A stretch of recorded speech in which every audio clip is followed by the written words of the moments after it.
இப்போ நிறைய பேர் கேட்கறது என்னன்னா, விஜயோட ராகுல் காந்தி பேசிட்டு இருக்காரு, காங்கிரஸ் பேசிக்கிட்டு இருக்கு அப்படின்னா ராகுல் காந்தியும் விஜயும் ஒன்னா சேர்ந்து இந்த 2026 எலெக்ஷன் அட்டன் பண்ண போறாங்களா அப்படின்னு நிறைய பாசிட்டிவான விஷயங்களை பத்தி பேசுறாங்க. அவங்கள்ட்ட போய் ஏன் சேரக்கூடாது, சேரத்துக்கு என்னென்ன மாதிரியான காரணங்கள் இருக்குன்னு இருக்கு. சிறுபான்மையினர் ஓட்டு கிடைக்கிறதுக்கு வாய்ப்பு இருக்கு காங்கிரஸ்க்கு.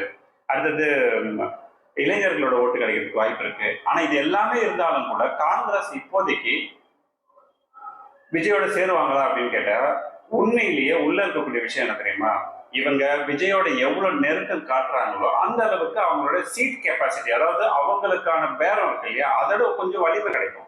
இப்போ ஒரு 10 சீட்டு கொடுக்குற இடத்துல 15 சீட்டு கேட்கலாம், 15 சீட்டுங்கிற இடத்துல 20 சீட்டு கேட்கலாம். அப்படின்னும் போது விஜயோட அவங்க பேசுவதன் மூலமாக, நெருங்குவதன் மூலமாக அவர்களுக்கான சீட் கெப்பாசிட்டி அதிகமாகுங்கிறது தான் காங்கிரஸோடைய நோக்கமே தவிர விஜய்க்கெல்லாம் அவங்க இன்னைக்கு நிலைமைக்கு சொல்றேன், அவங்க எந்த விதமான ஆதரவும் கொடுக்க மாட்டாங்க. காங்கிரஸ் தனிச்சு இந்த 2026 போட்டிட்டா 2% ஓட்டு வருமாங்கிறதே டவுட். அந்த இடத்துல இவங்க தனியா வந்து இவங்க திமுகவோட இருக்கும் பொழுதுதான் அது ஒரு கெமிஸ்ட்ரியா ஒர்க் அவுட் ஆகி சிறுபான்மையினோட ஓட்டு இவங்களுக்கு இந்த கூட்டணி கிடைக்குதே தவிர நேரடியாக காங்கிரஸ்க்கு எந்த விதமான ஸ்ட்ரென்த்தும் கிடையாது. பாஜக தொடர்ந்து விஜய்க்கு ஆதரவளிக்கும் என்றால் அப்போ பாஜகவோட என்டிஏ கூட்டணியில விஜய் வருவதற்கு வாய்ப்பு இருக்கா அப்படின்னு கேட்கிறாங்க. விஜய் வந்து இப்போ ஒரு பிரச்சனை நெருக்கடியை உருவாக்கி அதன் மூலமா பாஜக நேரடியாக கூப்பிட்டா வருவாங்களான்னு கேட்டா இதை வச்சு அரசியல் பண்ண ஆரம்பிச்சிருவாங்க திமுக. அப்ப நிச்சயமா இன்னைக்கு இருக்கிற நிலைமைக்கு ஆதரவு மட்டும்தான் வாங்கிக்க முடியுமே தவிர பாஜக ஆதரவு கொடுக்கறது நியாயமா இருக்குமே தவிர விஜய் நேரடியா பாஜக கூட்டணியில சேர்றதுங்கிறது வந்து அவங்களுக்கு இப்போ பின்னடைவா தான் இருக்கும். மேபி இது ஜனவரிக்கு மேல அந்த முடிவு எடுத்தாங்கன்னா பாசிட்டிவா கூட மாறதுக்கு வாய்ப்பு இருக்கு. விஜயை எதிர்த்து பேச பாஜகவினருக்கு மேலிடம் தடை விதித்துள்ளது அப்படின்னு நம்ம நியூஸ் பார்க்கிறோம். கரெக்ட் தானே? யோசிச்சு பாருங்க. இன்னைக்கு அதிமுக கிட்ட நேரடியாக 20% வாக்கு வங்கி இருக்கு. 20 மினிமம், அதாவது தோக்குற நிலைமையில கூட 20% இருக்கு. சரிங்களா? வெற்றி பெற சூழ்நிலை மாறும்பொழுது ஆன்டி இன்கம்பரன்சி உள்ள வந்துடும். தோல்வியில இருக்கக்கூடிய சூழ்நிலையிலேயே நம்ம பார்த்தா கூட 20% இருக்கு. பாஜககிட்டையும் தோல்வி நிலைமையிலேயே 10% இருக்கு கிட்டத்தட்ட வச்சுப்போம். அப்ப இந்த 30+ விஜய் உள்ள வந்தா சாலிடா இந்த கெமிஸ்ட்ரி ஒர்க் அவுட் ஆச்சுன்னா விஜய்க்கு இருக்கிற ஓட்டு என்னவா இருந்தாலும் மினிமம் 10%ங்கிறது கேரண்டி. அப்ப 40% ஓட்டு இருக்குதுன்னு வச்சுக்கோங்க. சாலிடா அடுத்த கவர்மெண்ட்டை எடப்பாடி ஃபார்ம் பண்ண முடியும். அதனாலதான் இப்ப இருக்கிற வாய்ப்பை க்ளோஸ் பண்ணி விட்டுறக்கூடாதுன்னு பாஜக என்ன பண்றாங்கன்னா விஜயை எதிர்த்து பேசுற ஸ்ட்ராட்டஜி கைவிடுங்க அப்படின்னு சொல்லியிருக்காங்க. பார்க்கலாம், போக போக தான் நமக்கு அது தெரியும். அருணா ஜெகதீஷ் நாணயமே அவங்க ஆணையத்தை அறிக்கையை சமர்ப்பிக்கவே இல்லை. அதுக்குள்ள இங்க இப்படி நடந்திருக்கு, அங்க அப்படி நடந்திருக்கு, விஜய்க்கு எதிரான விஷயத்த சொல்லிட்டு வர்றாங்க. ஒண்ணு. ரெண்டாவது, தினகரன் உங்களுடைய பத்திரிகை அதுல என்ன போட்டிருக்கீங்க, முறை சொல்லி என்ன போட்டிருக்கீங்க? விஜய்க்கு எதிராக போடுற நியூஸ் ஃபுல்லா விஜய்க்கு எதிராக போடுறீங்க. அப்புறம் ஆணைய அமைச்சு அறிக்கை சமர்ப்பிக்க சொல்லிட்டு நீங்க எல்லாம் சேர்ந்து அமுதா IAS இருந்து ஆரம்பிச்சு நீங்க எல்லாரும் சேர்ந்து ஒரு ஸ்டேட்மெண்ட் கொடுத்துட்டே இருப்பீங்க. அப்ப அருணா ஜெகதீசன் அளிக்கக்கூடிய அறிக்கையில என்ன இருக்க போகுதுன்னு நினைக்கிறீங்க?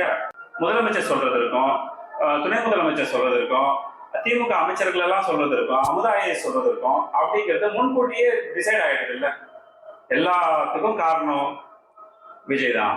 முதல்ல நீங்க வந்து வதந்தியை பரப்புறதையும் அவதூறு பேசுறதையும் நிறுத்திட்டு உங்க வேலையை பாருங்க. அறிக்கை வந்ததுக்கு அப்புறமா பார்த்துட்டு 4 மணி நேரம் விஜய் தாமதமா வந்ததுதான் காரணம்னு அருணா ஜெகதீசன் அவங்களே ரிப்போர்ட் பண்றாங்க. இப்ப அறிக்கையை தாக்கல் செய்யாத இவங்க இந்த வேலையை செய்யறாங்க, ஏன் பண்றாங்கன்னு புரியல. திமுகவுக்கு சாதகமான அறிக்கை தான் இதை சப்மிட் பண்ண போறோங்கிறத தான் அவங்க இண்டிகேட் பண்றாங்க, வேற ஒன்றும் கிடையாது. ஆனா உண்மை என்னன்னா 2 பக்கமும் தவறு இருக்கு. காவல்துறை பக்கமும் தவறு இருக்கு, விஜய் பக்கமும் தவறு இருக்கு. ஆனா விஜய் பக்கம் என்ன மாதிரியான தவறு இருக்குங்கிறது தான் நீங்க கவனிக்கணும். ஏன்னா நேரடியா இந்த மொத்த சம்பவத்தையும் நம்ம விஜய் மேல தூக்கி வச்சிட முடியாதுங்கிறதுனால காவல்துறையுடைய அந்த லெட்டர் பாருங்க, விஜய் கொடுத்திருக்காங்க காவல்துறைக்கு. அந்த லெட்டர் பாத்தீங்கன்னா 26ஆம் தேதி அனுமதி வழங்கப்படுகிறது. 25ஆம் தேதி லெட்டர் கொடுத்திருப்பாங்களா விஜய்? கொஞ்சம் யோசிச்சு சொல்லுங்க. அப்போ ஏதோ ஒரு லெட்டர் முன்னாடி கொடுக்கப்பட்டு அந்த லெட்டர்ல இருக்கிற கண்டென்ட் எல்லாம் மாத்தி கொடுங்க, இப்படி கொடுத்தீங்கன்னா அந்த இடத்துல வந்து கண்டிப்பா என்ன பண்ணிருப்பாங்கன்னாக்கா ஒரு 30,000 பேர் 40,000 பேர் வருவாங்கன்னு கூட எழுதி கொடுத்துருக்கலாம்.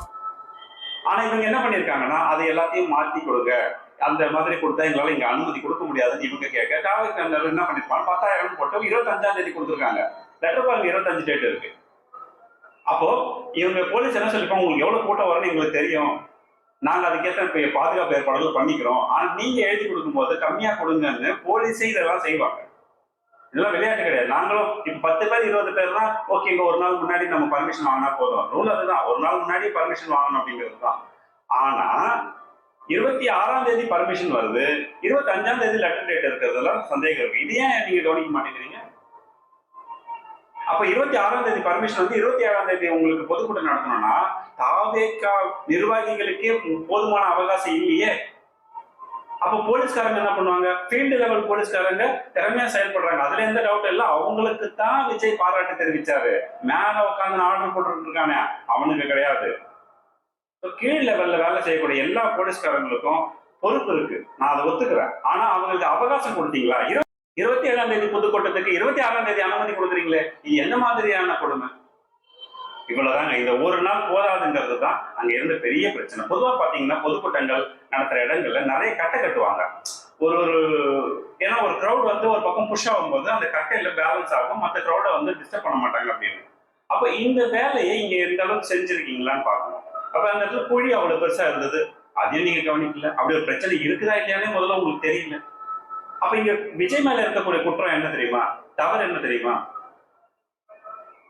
இந்த நெருக்கத்துல கொடுக்குறீங்க, நான் இந்த நிகழ்ச்சி இந்த வாரம் இல்ல அடுத்த வாரம் செய்யறேன்னு சொல்லியிருந்தா கூட சத்தியமா சொல்றேன், இந்த அசம்பாவிதம் நடந்தே இருக்காது.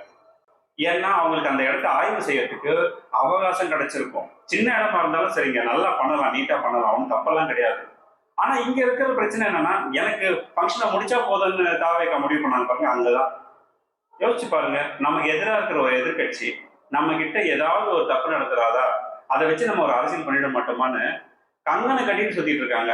நீங்க ஜஸ்ட் லைக் தட் நான் உங்களுக்கு அள்ளி லீடை கொடுத்துட்டீங்க, இப்போ வச்சு செஞ்சுட்டு இருக்காங்க. இவங்க எல்லாம் எப்படியா கூட தெரியுமா, நீட் விவகாரத்துல சீரியஸா சொல்றேன், நீட் விவகாரத்துல நீட் வர்றதுக்கு முன்னாடி இந்த 7.5% ஒதுக்கீடு செய்யறதுக்கு முன்னாடி, நீட் வர்றதுக்கு முன்னாடி மருத்துவ கல்லூரிகள்ல அரசு மாணவர்கள் வெறும் 30ல இருந்து 40 பேர் தான் சேர்ந்துட்டு இருந்தாங்க வருஷத்துக்கு. ஆனா அந்த சூழ்நிலை நீட் வந்ததுக்கு அப்புறமா, அதோட கூட இந்த 7.5 உள்ஒதுக்கீடு கொடுத்ததுக்கு அப்புறமா இப்ப 600 பேருக்கு மேல 700 பேர்கிட்ட ஏழை மாணவர்கள், அரசு மாணவர்கள் இன்னைக்கு மருத்துவ படிப்புல சேர்ந்துட்டு இருக்காங்க. கிட்டத்தட்ட அன்னைக்கு இருந்ததை விட இன்னைக்கு 20 மடங்கு அதிகமா மருத்துவ மாணவர்களாக யாரு, ஏழை அரசு மாணவர்கள் சேர்ந்துட்டு இருக்காங்க. ஆனா இதுக்கு நடுவில் வந்து ஒரே ஒரு பொண்ணு அனிதா அன்னைக்கு சூசைட் பண்ணிக்கிறதுக்கு இங்க என்ன மாதிரியான அரசியல் செய்யப்பட்டது ஞாபகம் இருக்கா? இத்தனைக்கும் 11 மெடிக்கல் காலேஜ் கொண்டு வந்த எடப்பாடி, உள்ஒதுக்கீடு கொடுத்தது அவரு. ஆனா இன்னைக்கு வரைக்கும் அனிதாவுடைய மரணத்தை வியாபாரம் பண்ணிட்டு இருக்காங்களா இல்ல திமுக?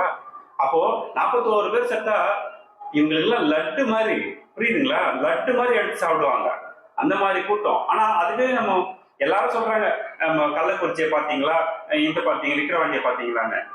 எல்லாம் ஆளுங்கட்சி அவங்க செய்யற தவறுகளை எப்பவுமே பெருசாக்க மாட்டாங்க, மீடியாவும் அது பெருசாக்காது.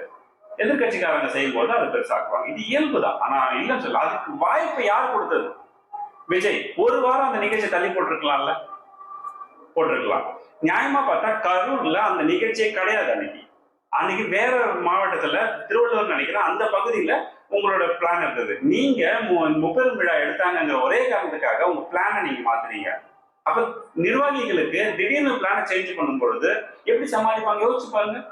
அவங்க தான் பிளான் பண்ணி தானே வரிசையா வச்சிருக்காங்க. அப்ப நம்ம ஹீரோ அங்க முப்பெரும் விழா நடந்து கூட்டத்தை காட்டுறீங்களா, நானும் அதே இடத்துல கூட்டத்தை காட்டுறேன்னு முடிவெடுத்தது யாரு? விஜய். அப்ப விஜய் பக்கம் இருக்கக்கூடிய பிளானிங் மிஸ்டேக் தானே தவிர நேரடியா விஜய் மீது நான் குற்றம் வைக்கல.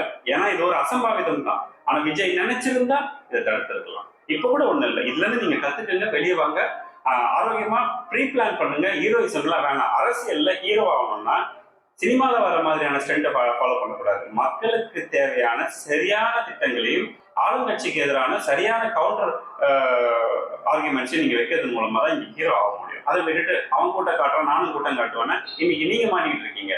நீ பாஜக அதிமுக உங்க நிலைமை என்ன? திமுக மரணங்களை வைத்து அரசியல் செய்கிறதாங்க. திமுக மரணங்களை வைத்து அரசியல் திமுக மட்டும் இல்லைங்க, எல்லா கட்சியும் செஞ்சுட்டு தான் இருக்கு. பாஜக செய்யறா எப்படின்னா, திமுக இந்த மரணங்களை வைத்து விஜய் அட்டாக் செய்யும் அரசியலை செய்யுது. அதே மாதிரி நம்ம 41 பேர் இறந்துட்டாங்க. விஜயால நிர்கதியா நிக்கிற விஜய் என்ன பண்றாங்கன்னா பாஜக அதிமுகவும் காப்பாத்துறங்கிற பேர்ல அதே மரணத்தை வச்சுதான் அவரும் நம்ம பக்கம் இழுக்கணுங்கிறத முயற்சி பண்றாங்க. அப்ப நியாயமா பார்த்தா 2 பேருமே மரணங்களை வைத்துதான் அரசியல் செய்து கொண்டிருக்கிறார்கள். ஆனா குறைந்தபட்ச நியாயம் விஜய் பக்கம் இருக்குன்னா அது என்ன தெரியுமா? இந்த பாதுகாப்பு குறைபாடுங்கிறத சரியா அவர் புரிஞ்சுக்கணும். அவர் மீண்டும் வருவார், மீண்டும் அவருடைய பிரச்சாரத்தை தொடங்குவார். ஆரோக்கியமான ஒரு அரசியல் போக்கை நம்ம பார்ப்போம். நன்றி, வணக்கம்.